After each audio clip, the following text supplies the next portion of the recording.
I have the honor of sharing with you just a few words of wisdom from Clarissa Pinkola Estes. My friends, do not lose heart. We were made for times like these. I've heard from so many recently who are deeply and properly bewildered.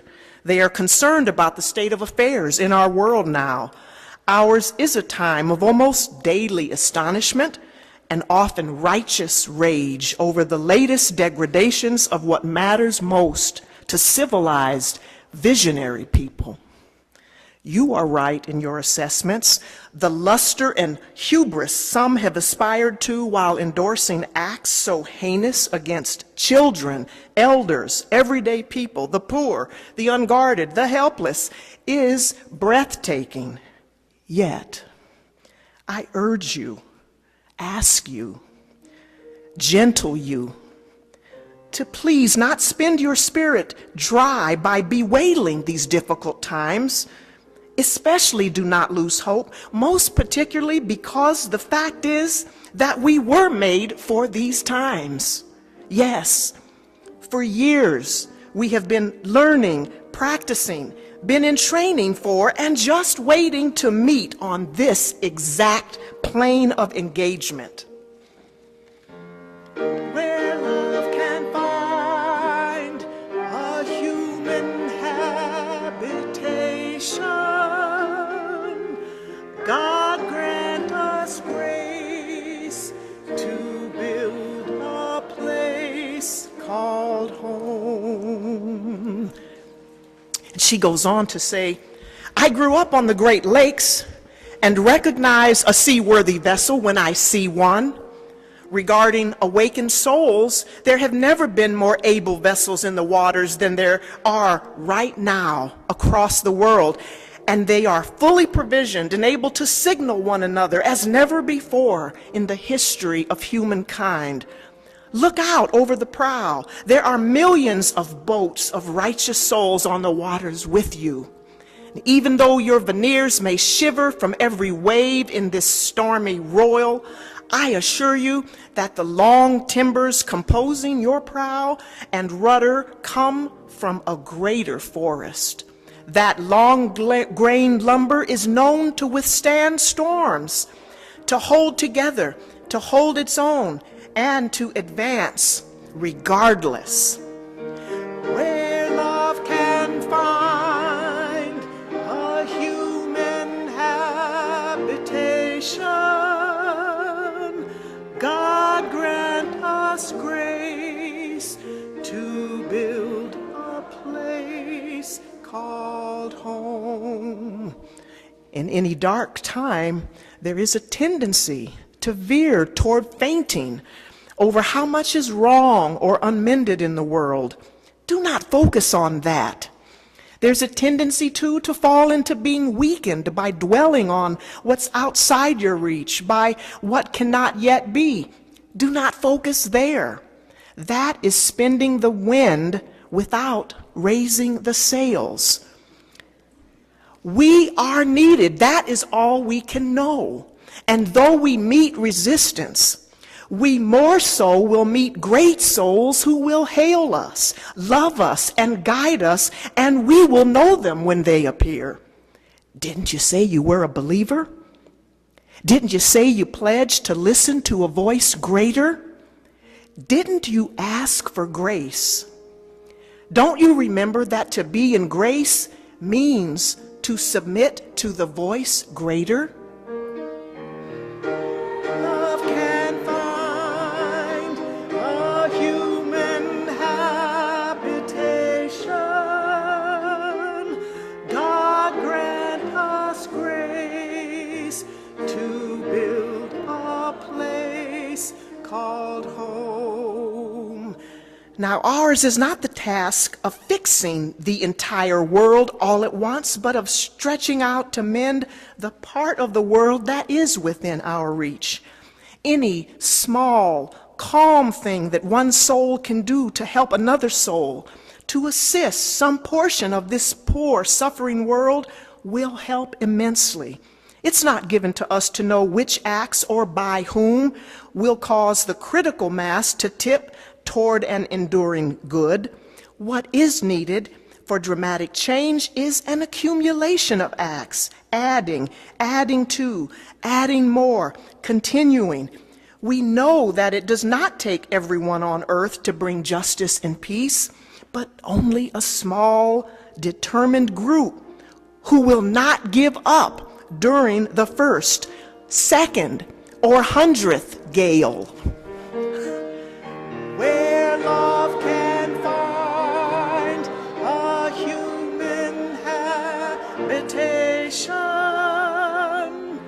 God grant us grace to build a place called home. One of the most calming and powerful actions you can do to intervene in a stormy world is to stand up and show your soul. Soul on deck shines like gold in dark times. The light of the soul throws sparks, can send up flares, build signal fires, cause proper matters to catch fire, to display the lantern of soul in shadowy times like these, to be fierce and to show mercy toward others. Both are acts of immense bravery and greatest necessity. Struggling souls catch light from other souls who are fully lit and willing to show it. If you would help to calm the tumult, this is one of the strongest things you can do.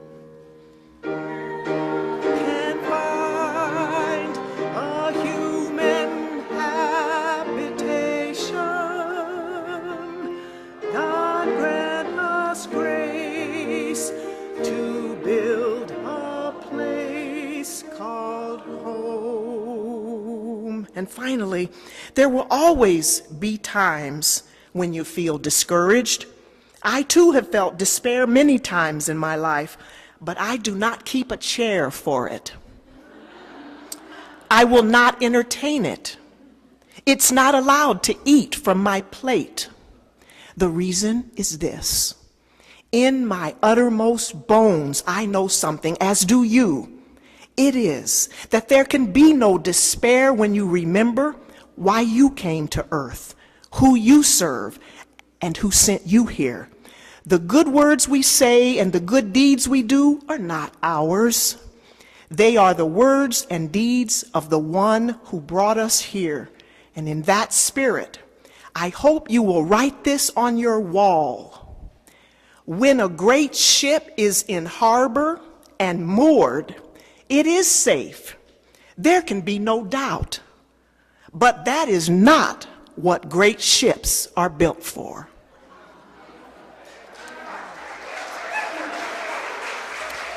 A place.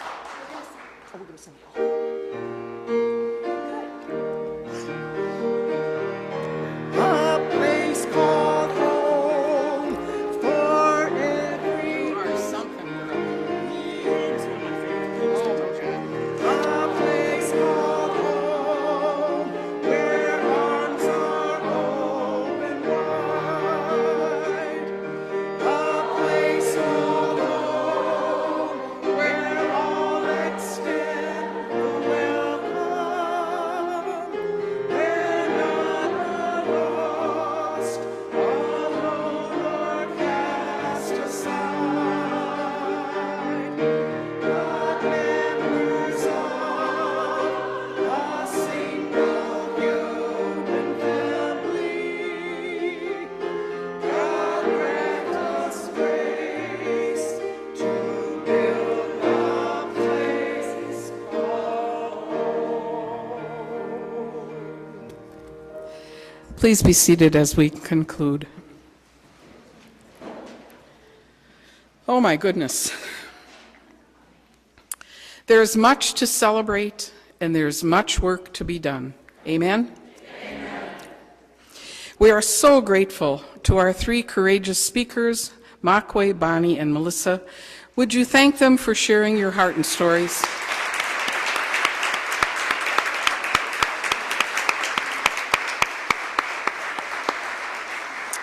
We are grateful to Beeftu, Donna, and Marianne for sharing their gifts to help make this a rich and beautiful experience.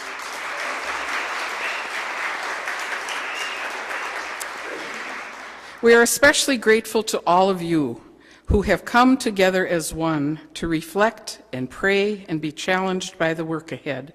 Give yourselves a hand. It is our deepest hope that you will be inspired to act for goodness and the building of a place where love can truly find a home. We urge you to stay connected to the neighbors you have met. We have a wonderful sister who constantly reminds us there are no accidents. So stay connected. And before we continue, the one person we ought to thank immeasurably